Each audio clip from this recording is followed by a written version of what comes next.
Putin doesn't want peace and Russia is trying to gain time to continue the war with Ukraine. The US may walk out of the talks. Why would Russia try to weaken the US? We are talking about all this with Andreas Umland, analyst of the Stockholm Center of Eastern European Studies at the Swedish Institute of International Affairs. Mr. Umland, thank you for joining us. Thanks for having me. I'd like to start our conversation with the following. German Chancellor Friedrich Merz says that Europe will increase sanctions pressure on Russia. To what extent, in your opinion, do such persuasive statements correlate with the real actions of Europe? Just the last sanctions round, the 17th, was adopted, and there's already preparation for the 18th round of sanctions. What is now happening is that the sanctions are getting more resolute, more frequent. So there is indeed a correlation, so to say, between the rhetoric and the actions. The problem with the European Union is that it is a large organization with 27 countries, and everybody has to be on board. That's why, on the one hand, the sanctions are large because so many countries are involved. But on the other hand, the agreement of the sanctions usually takes time. So what I now expect to see is actually that there will be more effective sanctions now coming than during the last 3 years. And now we are talking about the 18th sanctions package. So you think that the 17th is more effective, and what can we say about the 18th? This sanction package was announced by Ursula von der Leyen a few days ago. What we know is that focus of these currently adopted sanctions, already agreed as sanctions in this so-called 17th package, will be the tanker fleet, which has been one of the instruments, the illegal, in fact, tanker fleet or shadow tanker fleet that has been used by Russia to circumvent the previous sanctions on the energy sector. And this is a very touchy issue for Russia, and we have already seen that Russia is actually ready to escalate in the case that these sanctions are being implemented. So what I expect now is not only that these sanctions will become more effective, but also that Russia will more aggressively react to the new sanctions. Let's start with the Merz call on Trump. He said that he asked Trump to join the sanction pressure. However, Trump is still trying to reach an agreement with Putin. Just yesterday, the US president tried to talk to Putin again, and I'm sure that I'm not the only one who has a logical question. Under what circumstances can Trump tighten sanctions? Do you have a vision of such situation? I would be grateful if you could share your thoughts on this issue with us. Yeah, this is a rather strange issue because the approach that Trump is currently having with Putin, or that at least he's pronouncing that he has with Putin, is that he wants to keep the conversation going, and that he therefore thinks that pressure on Russia is not good. But of course, this conversation lasts already 11 years. We have the various negotiation rounds for 11 years now, and this hasn't brought any results. And so far, this has not had any success, but still Trump is continuing that instead of joining the European Union in this new attempt to pressure Russia. And Friedrich Merz announced the increase in sanctions pressure after his conversation with Trump. Does this mean that Trump is not against Europe tightening sanctions? May the announcement of increased sanctions be an indication that the conversation between Trump and Putin didn't go well enough? That's a good question, whether the US will actually react to new European sanctions. But so far, it seems that now the US and the European Union will be more and more departing in their policies towards Russia. Earlier, they had been coordinating them. Now there may be this divide, and one can only hope that Trump will not try to pressure the Europeans to follow his own course, which is, of course, a mistaken approach and will not have any results. There may be another agenda that Trump has here, perhaps economic interests. Perhaps he is obliged in one way or another towards Trump. So one can only hope that at least if the US indeed is sort of now departing from a joint Western policy towards Russia, it will not hinder the Europeans to exert more pressure on Russia, and that there will be no contradiction then in the policies by, on the one side, the White House, and on the other side, the European Union. And how would you comment on the sequence of Trump's phone call? First, a call to Zelensky, then a call to Putin, and then a call to Zelensky again. What do you think Trump was trying to achieve with this series of phone calls, and what did he actually achieve? Well, at least he is trying, or he seems to be trying, or let's say he's trying to create the picture that he's trying. And all these phone calls were perhaps indeed meant to have a result. The problem is that the demands that Russia is providing now, or is putting up vis-a-vis Ukraine for 3 years, are just so scandalous and so much in contradiction to the most elementary rules of international law that there's very little between Russia and Ukraine to negotiate, actually, unless Russia changes its position. There's also here what we see now, a repetition of an earlier attempt by other US administrations to achieve some sort of reset in their relations to Russia, to start them anew. We had that with the Obama administration. The Bush Jr. tried to do something like that. And now Trump is trying to reset the relations between Russia and the US.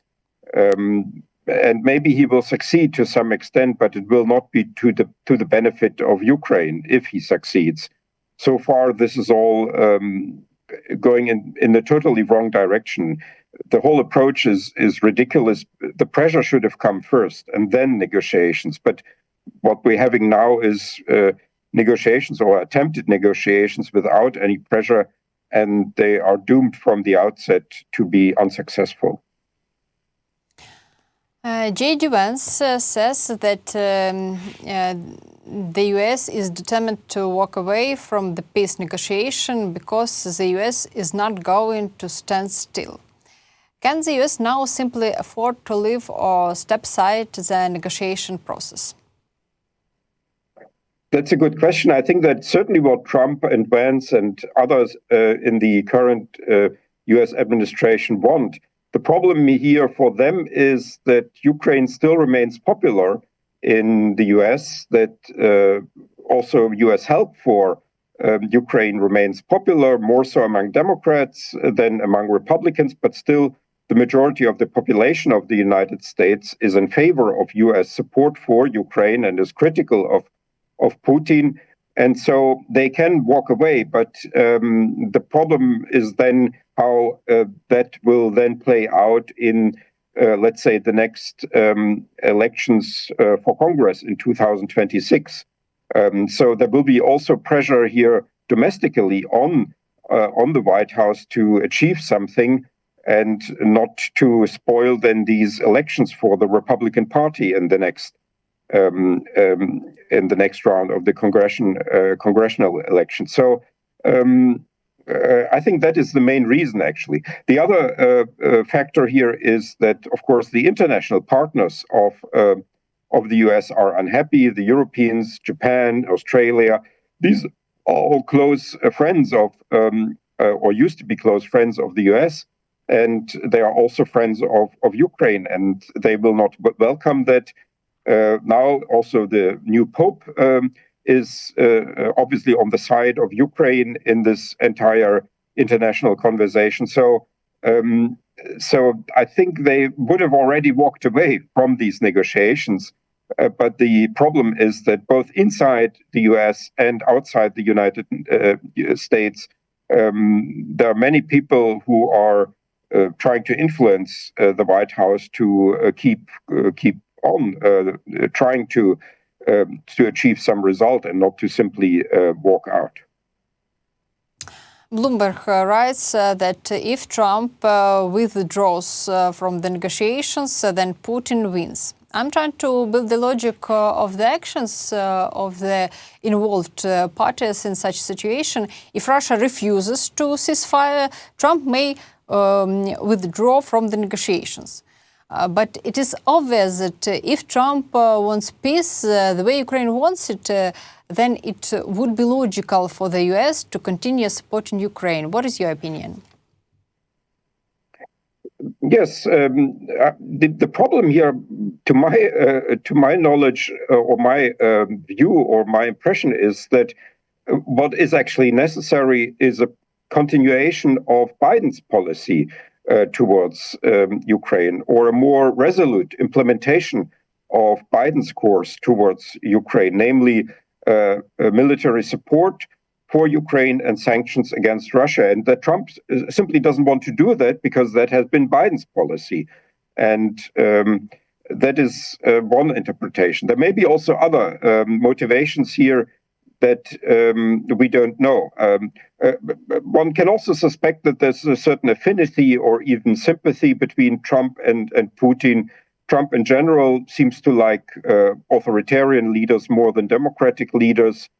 He has perhaps also some false hopes concerning economic cooperation with Russia.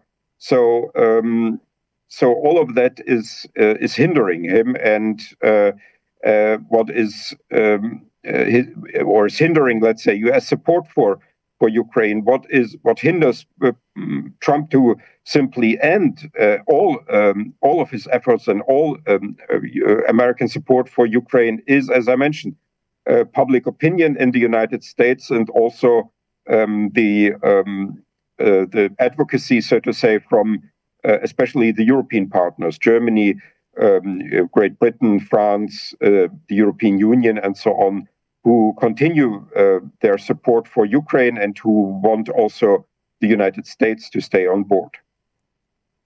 Putin believes that he can increase his influence in Europe only by weakening the US. How do you think? Does Donald Trump understand this? And how do you see the end of US loyalty to Russia?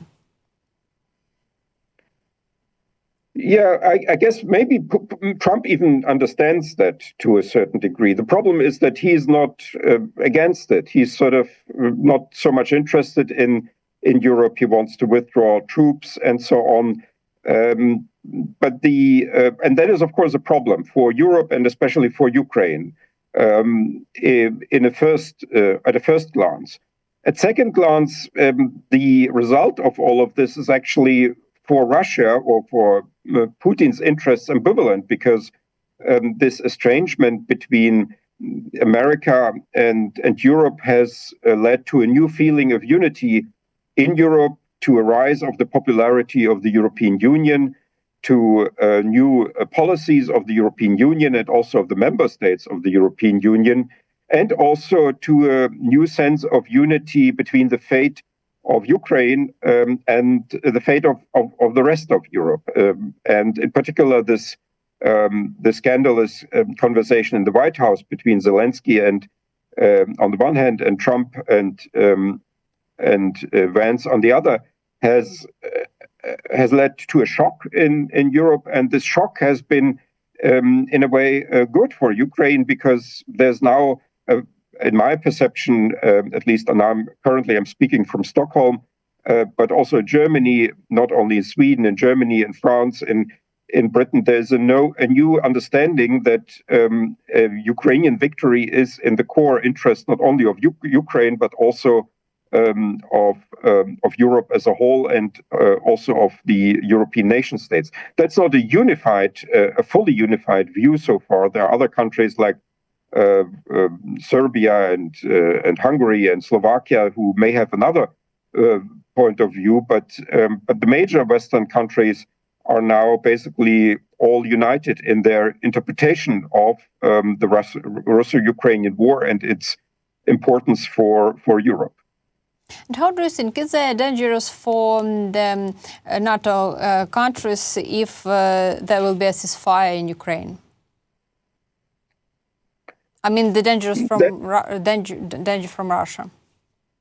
Yeah, there is now a discussion about that, and the assumption here is that if there is a stable ceasefire, then Russia will have, so to say, free capacities to attack NATO and EU member countries.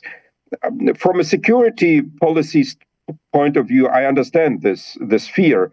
However, if I look at the recent history of Russian behavior, and if I try to imagine how people in Moscow think, I don't think there's really that much of a danger of such an attack by Russia against a NATO or EU member country. That is certainly something that Putin wants to project. We have now, for instance, this activity along the Finnish border on the Russian side, and Putin wants to scare Europe with such a large war. But even if he has then free capacities once there's a ceasefire in Ukraine, I don't think that we should immediately expect some sort of invasion of, I don't know, Estonia, Finland, Poland, or Lithuania. And Russian propagandists are threatening that Zelensky, with his current position, could lose more than 4 regions. Vladimir Zelensky clearly says that Ukraine won't give up its territories and NATO membership. Where can there be points of contact, and what are the remaining opportunities to negotiate peace?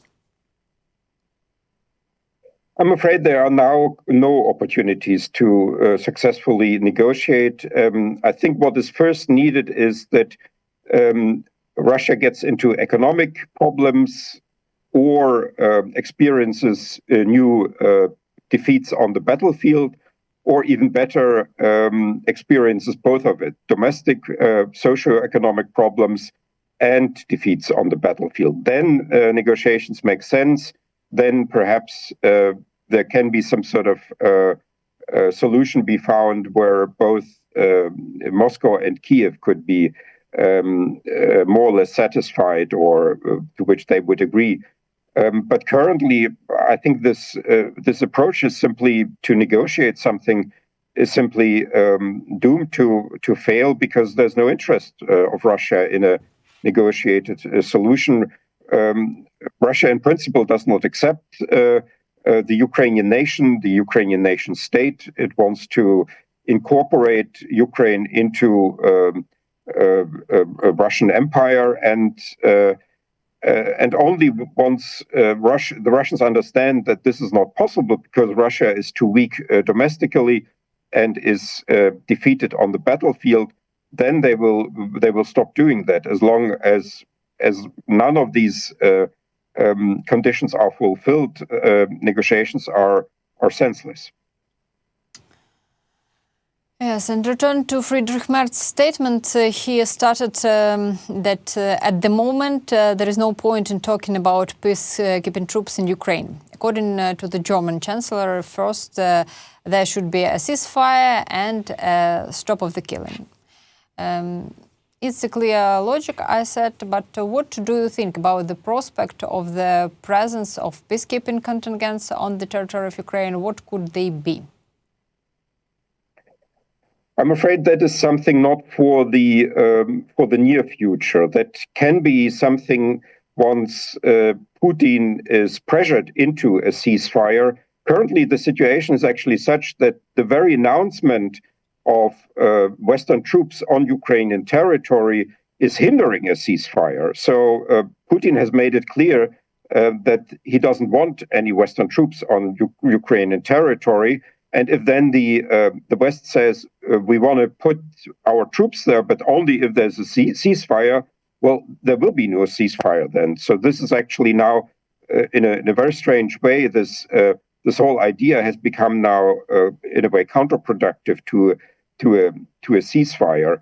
And it illustrates just once more how senseless and even paradoxical currently the negotiations are, because the interests are so diametrically opposed. I think what would now already make sense, and you don't need a ceasefire for that, is to implement the old idea of no-fly zones over Ukraine, over the nuclear power plants, over Kiev and other cities, over other infrastructure that is vital for Ukraine, and that Russian drones and ballistic missiles are not only shot by Ukrainian air defense system, but also by Western fighter planes, for instance, that would be patrolling over Ukrainian territory, perhaps the western and central parts rather than the southern and eastern parts, and that would be protecting then the rear of Ukraine against such attacks by drones and missiles. That can be already done now. You don't need a ceasefire for that. No Russian soldier would be killed in such if there's such interception of unmanned Russian flying vehicles. But it would be a huge help to Ukraine and to the Ukrainian army if Western fighter planes and other air defense systems could be supporting the Ukrainian air defense system over Western and Central Ukraine. Mr. Andreas, I'm very appreciate you for this conversation. I ask our viewers, please push the button like under this video and leave your comments. And I would like to remind you that Andreas Umland was my guest today, is the analyst of the Stockholm Center of Eastern Europe Studies at the Swedish Institute of International Affairs. Thank you.